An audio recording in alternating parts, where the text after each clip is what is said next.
Hello folks, it's Pat and M421 again. Just wanted to make a little video, for you folks regarding homeland security, terrorism, extremism, all that. As well as, what was that guy's name? Last name was Stack. He was the guy that flew the plane into the office building down in Texas. First off, this Stack guy. At the beginning, it was labeled that it had nothing. The incident had nothing to do with terrorism. That he was just some guy who snapped and went all kooky and decided to fly the plane into a building. Now recently the news networks have come out and said that that he was a domestic terrorist, that he was a right-wing extremist. I consider this ironic because this man was clearly a nut. A nut. He was crazy, he was insane. It is clear. But I don't fully blame him. I blame him for flying a plane to an office building. However, the U.S. government is also at fault because this man snapped because he felt hopeless, and quite a few people have been doing that. The reason why is because the government, unfortunately, no longer represents the citizens of the United States. They're not much anyway. They're always looking out for themselves in Wall Street, unfortunately. And evidently there's been a few reports listing a whole bunch of people that the government brands as extremists and terrorists. You can find this out all over the web, people. I'm not kidding you. It lists, militias, white extremists,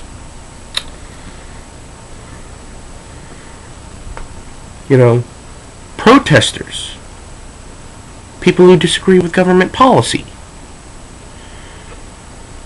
Now, I agree with the whites. It also lists white supremacists. Did I cover that? I'm not sure. Anyways, now I agree with the whole white supremacist thing because they have shown themselves clearly to be militant and quite kooky. However, the militias,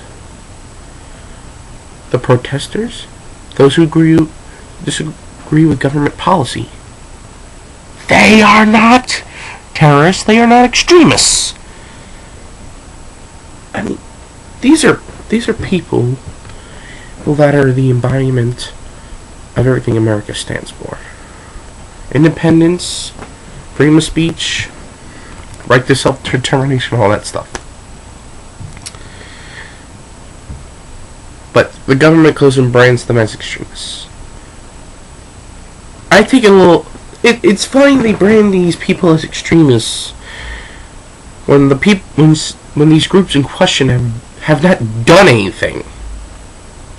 They haven't done anything violent or malevolent. All they are doing is speaking out against the corruption in our government, the abuse of power, the taking away of civil liberties. It's funny our government brands them as extremists, yet our government has had a history of extremism themselves. There's hypocrisy here. I have quite a few examples coming straight out of history. This isn't conspiracy theory, this is straight out of history. That shows that our government was linked and influenced by corporations. Going far back. 1900s. 2 incidents. Ludlow Massacre and a little thing called the Battle of Blair Mountain. In the Ludlow Massacre, there were striking miners out in Colorado.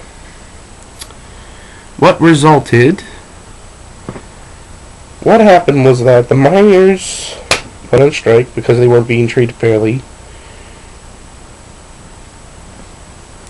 And the company that they worked for just so happened to kick them out of their homes.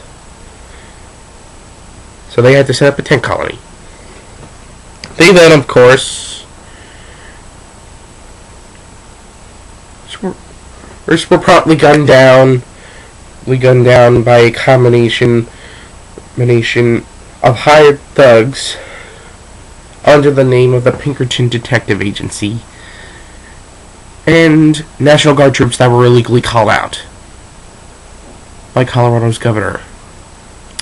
Incidentally, you'll never guess who asked the governor to call out the National Guard.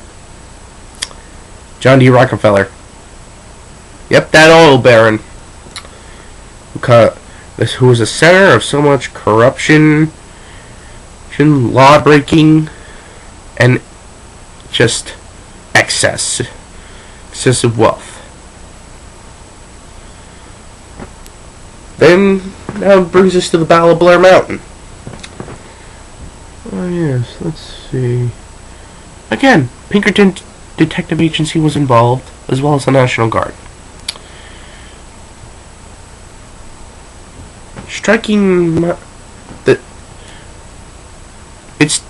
What happened was that the miners went on strike, again for being treated unfairly.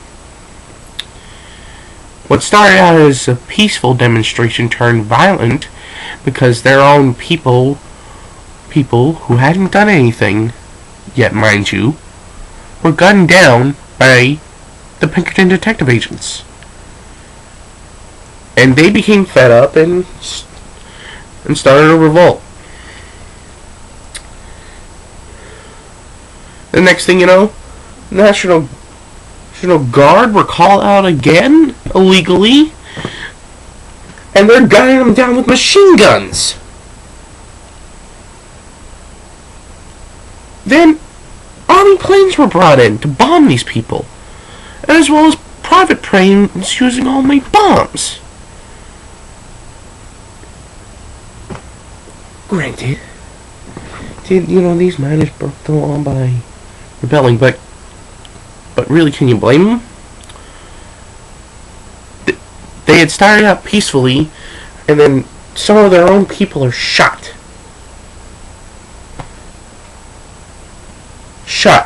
Murdered in cold blood. It's just wrong. I'm gonna have to make this a 2-part video. Anyways. Part 2 will cover a few more things. More examples.